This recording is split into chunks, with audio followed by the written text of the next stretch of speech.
This is Creative Banter. It's rainy and somewhat miserable in both California and Pennsylvania as we record this, though Ben does have the upper hand with his, at least slightly, warmer weather. In between a connection outage or two, we talk about the ongoing plant-based experiments and its effects on cycling, as well as the idea of having an emotional attachment to food.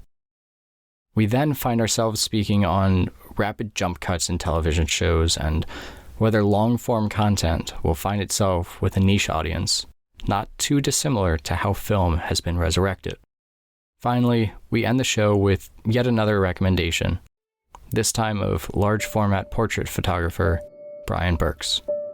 Let's dive right into this, shall we?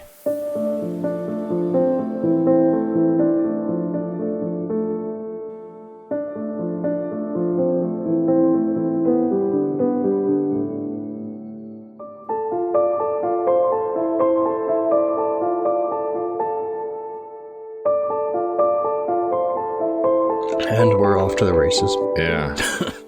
So it is a rainy day here in San Diego, which is nice. I mean, one of the things back when I used to work the day job is I was like, oh man, I wish I could just be at home, just like, with the windows open in my home office, just, hearing the rain outside while I'm working. And I gotta say, it is pretty nice.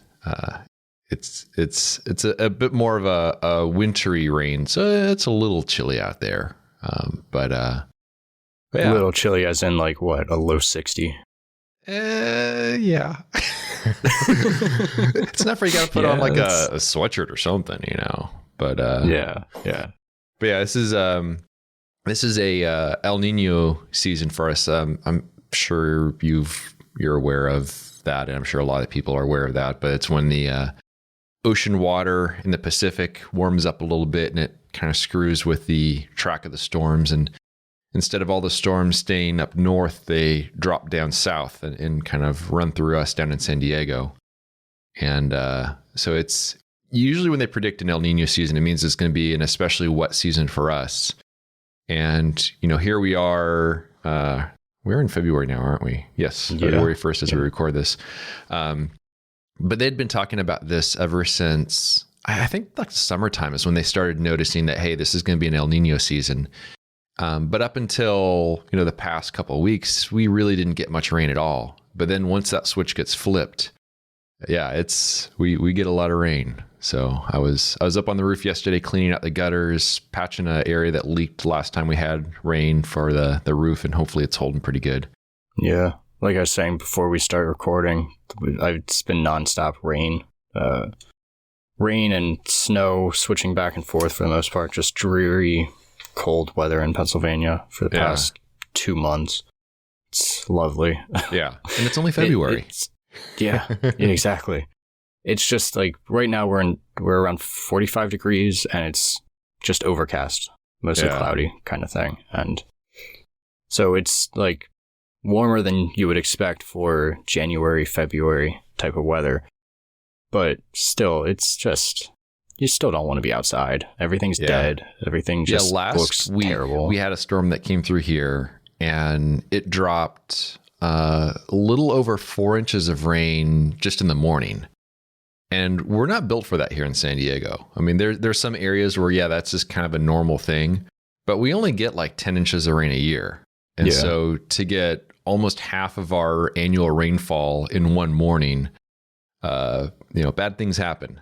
So hopefully now things will be a little bit better. But I've just been watching the weather forecast because this is when I'm usually heading to Death Valley, when I'm heading to Zion. And it's really weird because, it's not quite cold enough in Zion for like full on snow. It's just be kind of like a rain, snow kind of mix. In Death Valley, I mean, next week there's like 5 days of rain. And it's not a place I want to be when it rains, just because it's a muddy mess. And when you combine that with the fact that, they just finished rebuilding all these roads from the tropical storm that went through there during the summer. And now if they get like 5 days of rain, like, is it going to wash out those roads? Am I even going to make it there this season? I don't know. It's just, it's so weird. Yeah, this weather is it's all over the place. It's not normal, but we all know that. Yeah, yeah. This is the new normal is abnormal, and yeah. So what have you been up to? Well, this is. I was just thinking before we started recording that this is the third week now that I've been doing the plant-based experiment.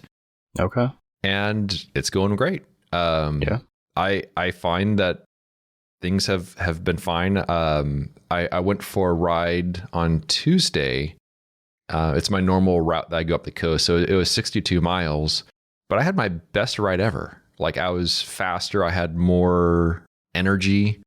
And so it's clearly not doing me a disservice. It's still too early to tell, how things are progressing in terms of long term, but yeah, I've been satisfied with it, and it's kind of cool. But it's something that you can do like right now to actually have a positive impact on the environment, as opposed to so many other things in terms of like, yeah, you're driving an SUV, but like, what am I going to do about that? I don't have the money to buy like a Rivian or something, and that's not necessarily the best either because of all the mining to get the lithium and stuff. But there's some changes that can be made, so it's been an interesting experiment.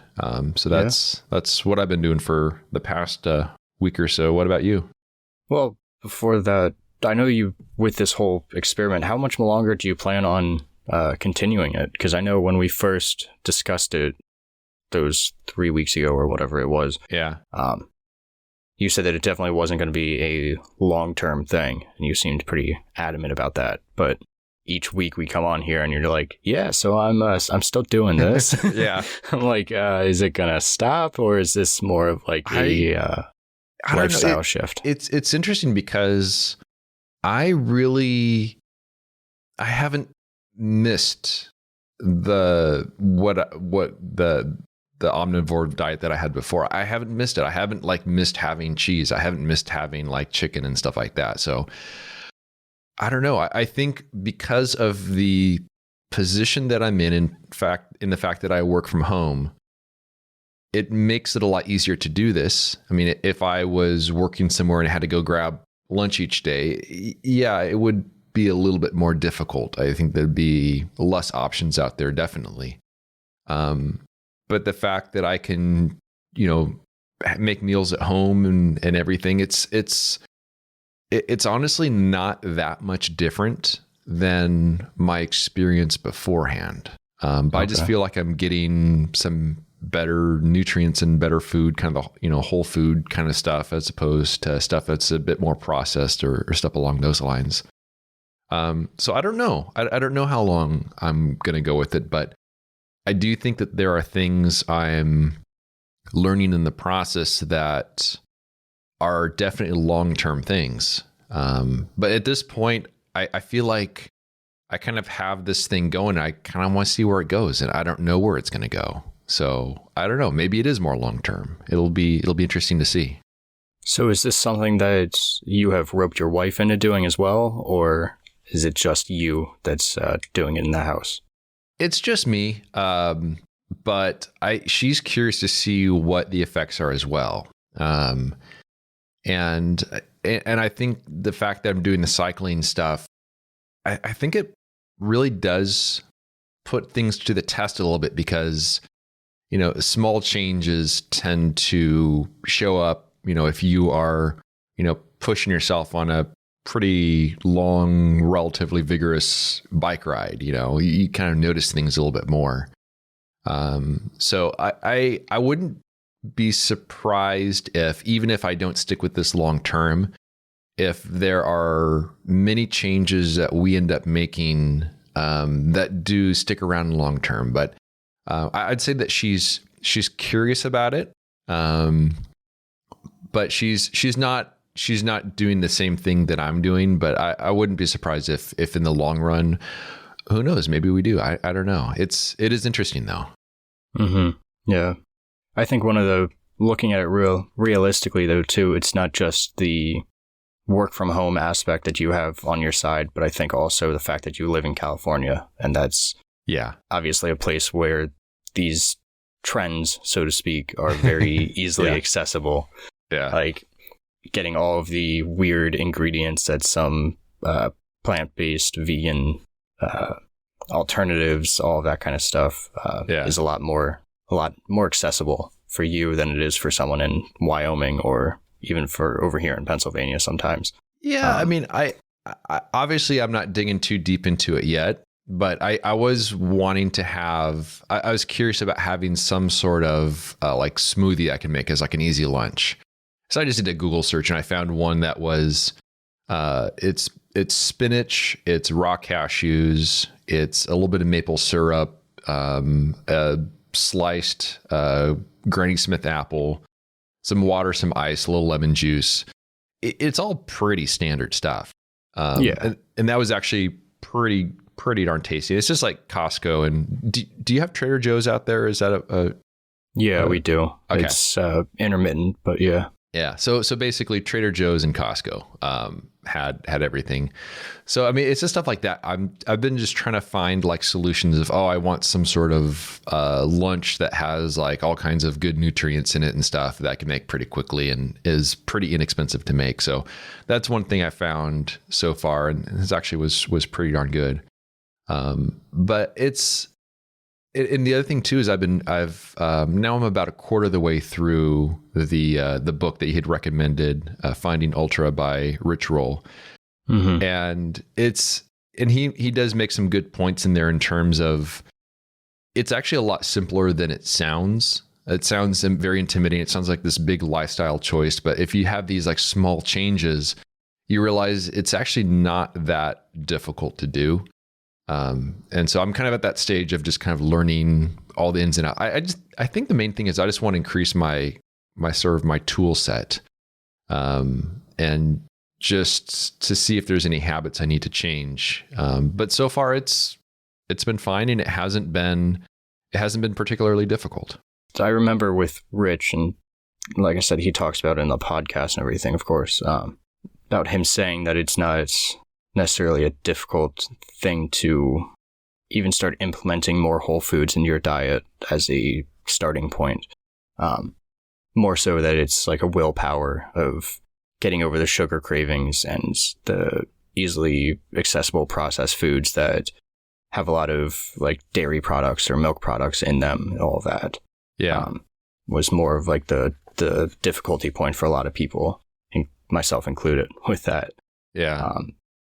But yeah, I'm curious to see how long this goes, especially, and what kind of results you end up seeing.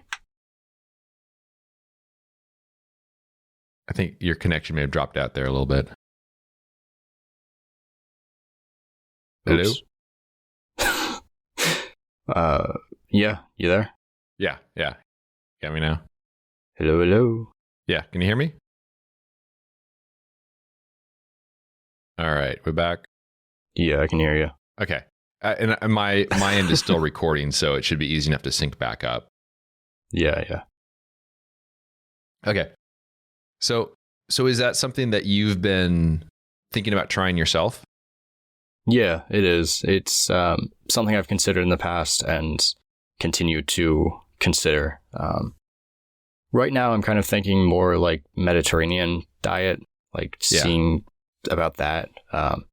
Because I think that's, from my understanding at least, that's like a step between. So more whole food based, but it's a lot healthier than what we normally eat. Yeah. And kind of like can almost be seen as a transition point between things.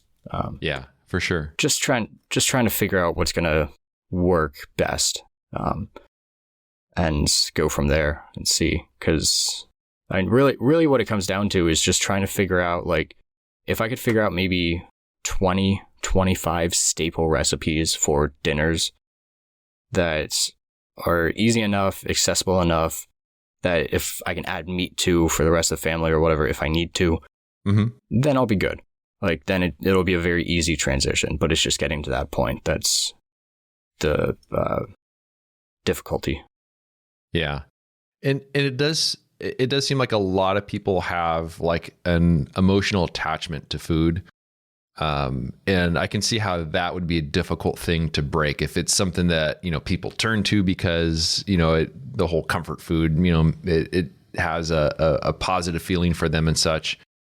But I don't have that. For me, it's just like, it's more of like a necessity. It's like, oh, I got to eat again. So in that sense, it's actually been very easy just to change everything up. Yeah. But yeah, I can definitely see how for some people that would be a lot more difficult to try to break those habits and have all sorts of cravings and stuff. But I honestly haven't had that. So, but it is something that'll be interesting to see how it turns out a little bit more in the long term. Yeah. Yeah. But as for what I've been up to this week, not a whole lot. Got a few interviews done for Nature Vision magazine. So that's good. Cool. Trying to increase our marketing a little bit more and make another push before this next issue comes out. See what happens with that. Now, when you say increase the marketing, is there a certain plan that you guys have? No. When I say that, I just mean like getting on different podcasts. Okay. Yeah. That kind of deal. Landscape photography, nature photography podcast, and increasing awareness around the magazine. Kind of as a thing, more of, hey, we're here and we're here to stay, rather than being in the dark so much. Yeah. And that's a good way of for the marketing, just because it's, anything that's long form, that's, also free, that's also beneficial. But I would see how that would be so much more effective than just, here's like an Instagram ad or a Facebook ad or something Right. like that, where it's, to me, it feels like in that sense, it's a little bit more like, hey, we're trying to sell you something, as opposed to here's a conversation where, entice people with what the magazine's about and that. So I think that's a good approach. Yeah. And I think the more that I think about it now, the problem with doing like Instagram ads and Facebook ads, that kind of thing, is you'll attract certain people to that actually want to enjoy the content, and you'll get the right audience here and there, but I don't think it would be a great investment, because you're going to see a lot of people, like you just said, that are scrolling through, and it's a lot of the ads that you see are just stuff that you want to buy, like presets or workshops or stuff like that. And people go on social media to see quick content and get their fill really fast and then get off of it. Whereas with the magazine, you have to be very mindful when you're going in to look at it and consume the content in a totally different manner. So I think there might be some kind of like fighting factor there, but I don't know. That actually reminds me of something. Earlier today, I went to the gym. And it was this sort of thing where I went in there, I'm like, all right, I'll do like 10 minutes on the treadmill before doing some like weights and stuff, just to kind of get a little warmed up. And there's the whole bank of TVs that kind of run the line. I don't know, there's probably like 8 of them or something like that. Yeah, I know. And the one that's in front of me, it was set to the Food Network, which is always kind of a curious thing. Like, why do you got the Food Network on at the gym? That's kind of a weird thing, But the particular show that was on was some sort of, competition show, like they always seem to be. And I could not look at it. Like, I had to turn my eyes away from it, and I could not look at it, because what it was is they were jump cutting so fast between takes that I had like this visceral reaction of just like, I cannot even have this in my peripheral vision. And so I started looking at it, because I was curious, like, how quick are these takes? It was less than a second. So like, 1 second, 1 second, 1 second. And there was one team that was wearing like blue shirts, another team that was wearing red shirts. I'm sure people are listening to this and will know exactly what the show is. And maybe if you hear it with the audio, somehow it makes more sense. But just in this context, it was just like red, green, or like red, blue. And then another person close up, this, that. And eventually I had to just like look down. I was like looking down at my feet when I'm on the treadmill, because I could not even have this in my peripheral vision. But it got me thinking of like how far things have been pushed when it comes to that short attention span. And, looking down that row of TVs, they were all just normal stuff that was on, whereas just, staying on the same clip for a while. And I'm like, oh, this is just like so much nicer to look at. Well, I think, like you mentioned that it's a food, like a cooking competition show. And I think that alone is what plays into it. Not necessarily that it's a lack of attention span, but more so that they're trying to replicate the environment of, oh, this is quick, fast-paced action that's happening here. That's like you're all over the place. It's chaotic kind of environment more so than the attention aspect. But I get what you're saying though too, because we don't have the attention span that we do, or that we used to, or so it seems. But it was even more than that for this, because it was also, it was just like watching a bunch of clickbait thumbnails, just like for YouTube videos. It was just like made up of like a second of this, a second of that, just like these like weird expressions on people's faces and just like over the top stuff. So I think it's just trying to create something that captures people's attention. But man, it just was, it was just like unnerving to see. It was really, really weird just to have like that kind of a reaction of it. We're like, all right, we've jumped the shark. We've taken this too far. But yeah, so it's always nice when there's something that's more long form in terms of content. It makes me wonder if that will kind of come back into fashion at some point, but I kind of doubt it. Yeah. I mean, I think that we'll have a resurrection of long form content but it's going to maintain as a very niche sort of ordeal. It's going to be a very small audience for it. Like, cause you go online and that's anything. Like you go and you see all of the real short articles on various websites, between like Petapixel and all these others. It's 1 in a million that it's long form, that it's like over 1,000 or 1,500 words. I mean, we even have to be careful with that with the magazine, which sounds so weird to think that we're producing this magazine and we have to be mindful of how elongated these articles are, not just from a quality aspect and to make sure that people aren't just blabbering on for too long, but also because people are just going to skip through it and not bother reading it regardless how good the article is. Yeah. Like you look at like the articles that Guy Tall puts out, and most of those are around 1,500 words or less. And there's a beauty in succinctity, but at the same time, there's a reason behind that. Yeah. Like people won't read or react to those longer articles if you're putting out 3,000, 6,000 words. And you really have to be dedicated to what that person is saying and to that person in general, and know that it's going to be quality before you even start. Yeah. And it seems like the long form stuff, obviously in terms of written stuff, you got a book, that's pretty long form.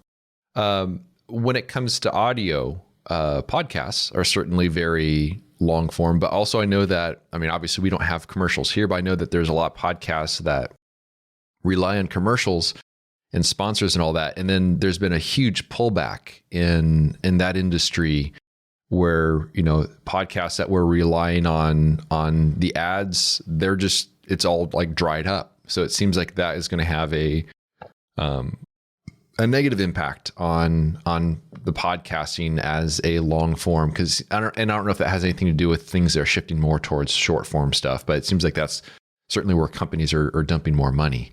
And speaking of dumping, man, it is raining really hard outside.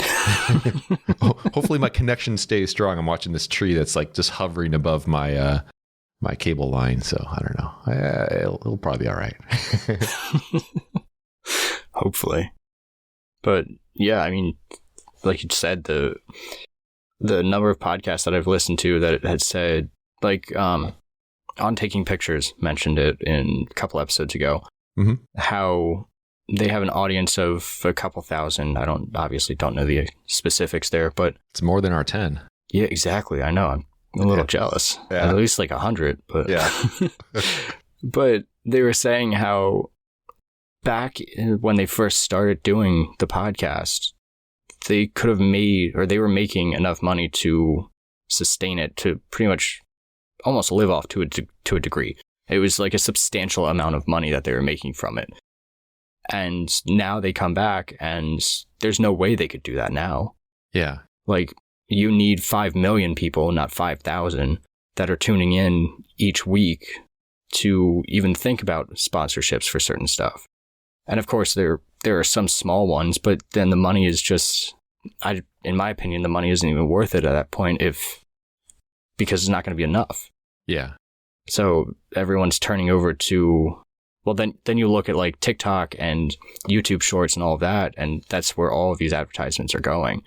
And like on YouTube, most YouTube videos are sub 10 minutes, sub 15 minutes, and those are the ones that have the most sponsorships in it. Yeah, you kind of wonder if it's even possible for the pendulum to swing back the other direction. Just because I don't see that there's really a path for it to have that sort of change. So I don't know. It is a strange one. Yeah, it's one of those things that, like I said, it's going to be a very niche audience that does swing back to it. Just like with the film industry, like you're going to see, just like we saw a lot of people adopt film cameras and film workflows as a rebuttal to digital and the fast pacedness of that. Yeah. You're going to see the same thing with various content, just going against the grain with it. But I don't think it's ever going to be enough. Yeah.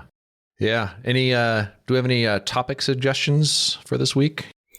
We do have a few. We have 1, 2, 3 from Andrew Gifford on the Discord. Let's see, what do we got here? So we've got one about monographs and writing notes in photo books and monographs. One about to what extent do you... Yeah, let's go with this one. Okay. So Andrew wonders, to what extent do you like to see or feel the creative imprint, the maker's mark, of your favorite photographers and their work?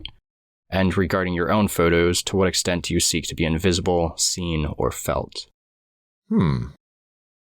Interesting one. I'm curious your take on that, because I'm trying to think it through. That's a good one.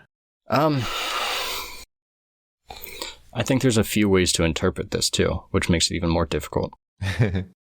So, to what extent do you like to see or feel the creative imprint, the maker's mark, of your favorite photographers and their work? Okay, maybe we shouldn't do that one.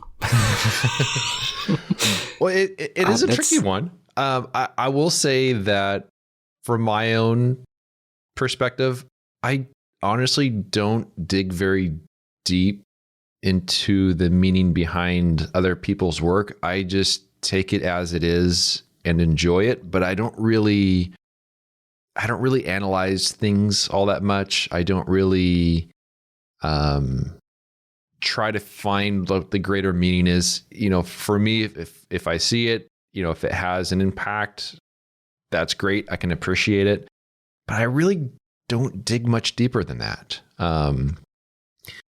And I can relate to the other one in terms of like when it comes to my own work, in terms of like feeling sort of invisible, in terms of like not, I'm kind of wondering where the interpretation is for that one. Just from like the very straightforward standpoint, I just really want whatever I was going through my mind when I shot a photo, I want that to come through in the image. But I want the rest of the whole process to be rather invisible. Like, I don't want people to even think about the camera, the film, anything like that. I just want people to see that photo and perhaps, you know, have a feeling of what I was thinking when I was going through the process of setting it up. So I guess feeling a little bit invisible in that sense, but I really don't put much, my photos aren't terribly deep. It's a photo of a tree. I like the tree. It was beautiful. You know, I felt it had a story to tell. So I took a picture of it. I hope that comes through. But I don't really There's nothing really much deeper than that, I think, is when it comes down to it, at least for, for my stuff. Yeah, I mean, I'd agree for the most part. I think, like, in a lot of my work, especially my newer work that has remained largely unseen because I'm very slow with getting anything out there and just don't feel like doing it. It's more about like the story behind everything, even if that story isn't necessarily obvious, which at times it isn't. But like I look at a photographer like Nick Carver and the photographs that he typically takes, and from when we talked on the podcast last year, he was saying about the mark that he puts into his photographs and how, like, what he's trying to do with his photographs, the story he's trying to tell with them. And to a degree, like you said, it's not super obvious unless it's explained to you in some instances. Like, now that he said that, I can see it in all of his work. And now that he, like, once he explained that, but beforehand, I was like, oh, it's a pretty building of a laundromat. Yeah.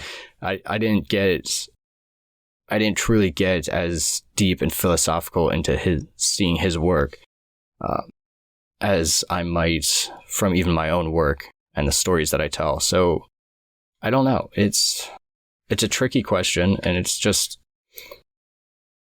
yeah. And also, does the motivation behind the art really need to be obvious? Yeah, I don't think it does. I don't think it does either. Maybe it's one of those things where the more nuanced it is, perhaps the greater the meaning in some way. Because I think if it just kind of, here's art, I'm going to punch you in the face, here's the message. I don't know. I don't know. I feel like more nuance is a good thing, where you can read a bit more into it, but I don't think it should be necessarily too blatant. Obviously, there's no right or wrong way for art, but at least, I don't know. I don't think that it's necessarily a matter of trying to make it incredibly obvious, but I don't know. I take pictures of trees and rocks and leaves and mud, lots of cracked mud. Yeah. Very good thing. Yep. Yeah. Our brains are already going dead. Yeah, I know. Do you want to do we still got a bit of time. I don't know if you have any other topics you want to get to, or if you want to do the suggested artist or anything in mind. So one thing that you mentioned 2 episodes back, if you can think back that far. Yeah, I'll try. No, it could have just been a passing comment, but when I was editing the episode, I just caught my eye, caught my ear, whatever the phrasing would be there.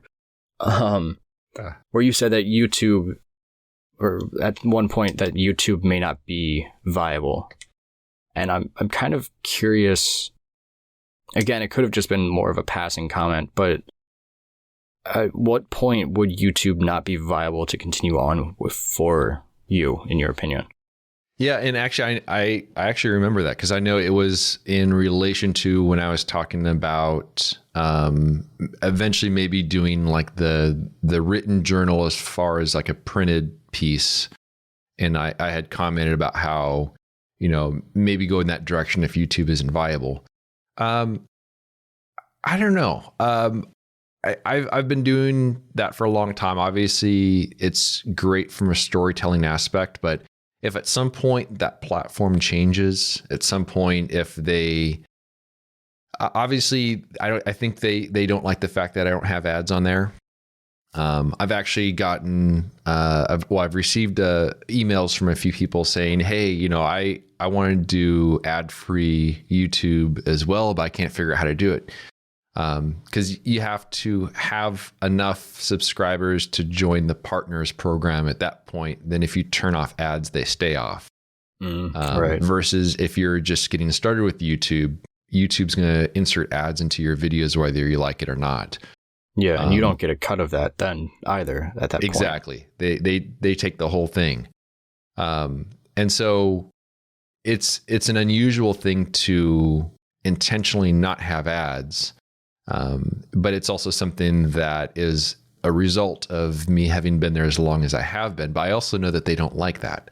So I don't know. I kind of like foresee at some point there could be some changes where things change. YouTube only seems to be getting stronger, growing. It's not it's not like some of the things like, MySpace. It was around for a while, then it went away. It seems like YouTube's only getting stronger in that sense, but just, I guess, as like a backup plan. If for some reason there are some significant changes there, or even if it's just a matter of the National Park Service becoming even more deliberate with the filming rules, because right now it's still kind of a weird, like very gray area sort of thing where the rules have to do more with commercial production.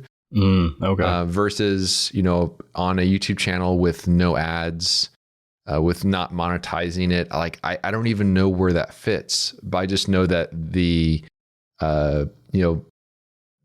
stuff that's in place with regard to filming in the national parks really is geared more for like a commercial production, in terms of like telling them where you're going to be at a specific place and time, and certain areas are accessible, other areas aren't, and there's big fees and insurance and stuff like that. And it's not really to have those rules apply to an individual person.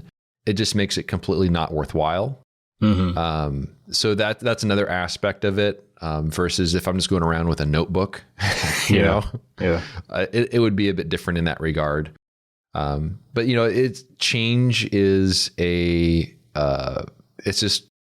it's a factor of life. So, at some point there could be some changes involved that make it where it's just not really viable anymore.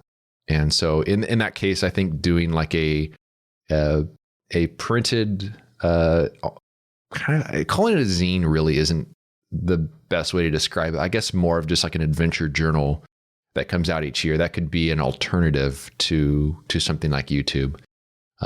Maybe throw in some like QR codes in there where you can, somehow have video of the scene or the audio or something like that. But I don't know. I don't think it's going away. I don't think anything is going to change, but it's always probably good to think about some degree of a backup plan of sorts. Yeah. I can't really imagine YouTube. I don't think YouTube will ever truly go away, especially because it's owned by Google. Yeah. So it's like, if Google goes down, if Google goes down, then we're in trouble in terms of the internet. But I find it kind of odd that there aren't, like, you see all of these different social media platforms that are popping up, and even if they're like dying off quick deaths, people are still trying with them. Yeah. But you don't really see that, at least not that I see, when it comes to video sharing platforms to compete with YouTube. Vimeo was kind of one that was going strong for a while, but then that has kind of faded away a little bit. Yeah. That's maybe it's just because it takes so much infrastructure to run something of that scale that it's not really viable otherwise. Yeah. I don't know why it is that way, but I do find it odd, but that's also why YouTube can get away with all the stuff that they do, like with the changes in how they pay their creators and the people that upload content to them, and now recently with the ad blocks and essentially throttling their service on different web browsers and all that kind of stuff that's been reported. It's a shame, because like, obviously I enjoy watching your videos, and so do many other people. And to think that if YouTube decides to force ads on your videos or shut down or do something stupid, that you are almost in a position where you have to stop doing it because there's no alternative. Like, what would be the alternative to that? Because so many like website platforms or website builders like Squarespace integrate so easily with YouTube in terms of embedding videos and such. Well, Patreon does now have the ability to have videos hosted there. Right. I haven't tried it, and obviously at that point it's beyond a paywall. Though I guess But you could have it where they could be available for everyone. Yeah, And maybe that's exactly. kind of what they're angling at in terms of they want to get more into that market. So that really wouldn't surprise me. Yeah, I was going to say that Patreon does have, I did see that they have that. But yeah, I mean, hopefully nothing happens where YouTube isn't viable any longer for it. But like you said too, with the national parks, which I don't necessarily think that there's any way they'll be able to track like individual bodies because of the lack of resources that they have already. But yeah, and that's a tricky one because on one hand, there are people, as we've kind of mentioned in the past, that national parks have become a backdrop for some of the, I guess you'd say, influencer types. I do not like that word. Where it's kind of like bringing too much attention to certain areas, too much visitation to certain areas, and this and that. Where there are some of the stuff that's out there I can see as being very problematic to the parks. So it is a fine line where in some cases, yeah, it probably isn't right, to have sort of the commercial stuff there, but I don't know. It's just weird because I don't really know where I fit in with all of that sort of stuff. Because I want like clear guidelines, clear rules, and a system that makes sense. But that's really hard to scale for the variety of people that are out there. Yeah, that doesn't help either. Like, I can't imagine that you even could be lumped into like the more commercial class where you would have to pay for like permits, whatever they would end up doing, or not be able to do it at all. Yeah. Because of the fact that you're not running ads, you're not making money directly off your videos. It's more of an indirect. I can't attribute to like, oh, this is what I made from this area. Yeah. I mean, if they want the $37 I made from YouTube last year, I'll give it to them. I have a couple older videos that are still monetized, but it makes very, very little. Yeah. But yeah, it is very difficult. So I really do hope that they come up with a system that makes more sense, that scales better to different groups. If there's like some sort of online permit process, I would welcome that, because I am one that wants to I'm a rule follower. Yeah. And I want the rules to be clearly defined, and it's just I don't know where things stand. And I think that's where there's some degree of I'm not sure what it is, but I just want things to be better defined, and I want a system that makes sense. And I will happily do what I got to do to follow the rules. Yeah. Like I said, I just don't like. The more that you think about it, the more confusing it gets, because like you could have them come out with, if you made X amount of money in 2023 that was directly attributed to videos taken in a national park or whatever, that's like, how do you track that? How do you, there are so many questions that pop up. Yeah. I don't know. Yeah. I don't know. That's a tough one. Yeah. That's not my expertise. I don't really have an expertise, but that's not it. Anyway, you want to do the person thing, whatever that we found? Yeah, I understand that you have a suggestion for this week. I do. And we've talked about them before a little bit on the podcast, but I just received a print from them, and so I figured it would fit in quite well. So for this week, we have Bryan Birks that I wanted to highlight. And I think he listens to the show at least semi-regularly. So if he's listening, hi, Bryan. Hey, Bryan. So Bryan is a portrait photographer using large format film. He has done a few assignments for New York Times, past year or two or so. Has a YouTube channel as well, and has really, really beautiful work. I don't know. Do you follow Bryan on Instagram? What is his username? Well, it's Bryan, Bryan, Birks, Birks. Nothing fancy, just his name. I am looking right now. If I could type better, that would be better. I always love to, like, I'm on Google Chrome because of Riverside, and I don't use Chrome for anything besides recording Riverside and for therapy because Safari doesn't interact well with that stuff. And I'm not logged into my Instagram. I don't remember what my Instagram login is, and I can't click on any of his photos to, like, go to descriptions or anything right now.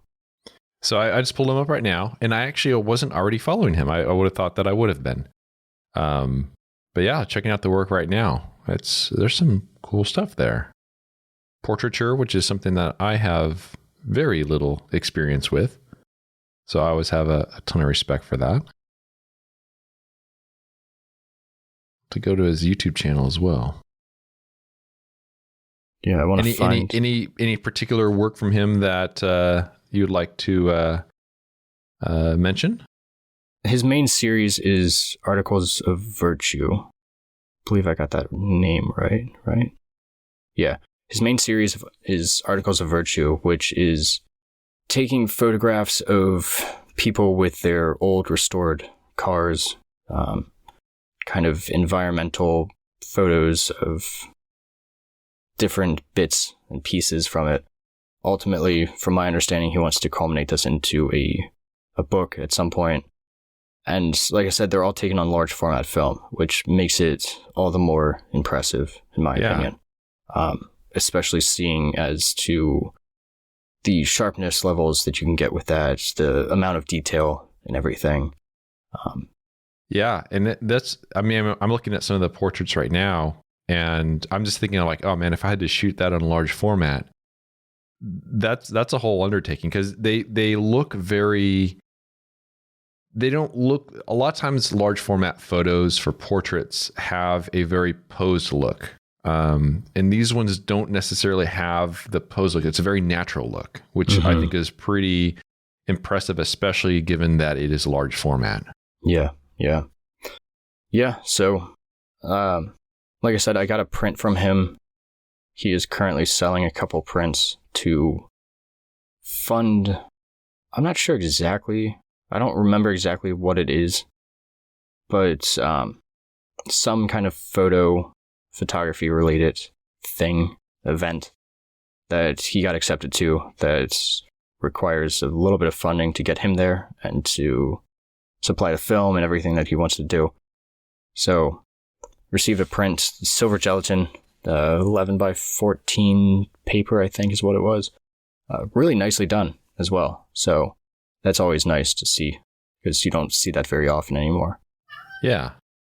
So yeah, that's very cool. So his website's excellent, bryanbirks.com, which I'm sure you'll have a link to down in the show notes. And I have made sure I followed him on Instagram, and I'm actually a little surprised I wasn't already following him. So that's very, very much appreciate that suggestion and some fantastic work. Yeah. And that's about all I'm good for today. Yeah. My brain is dead.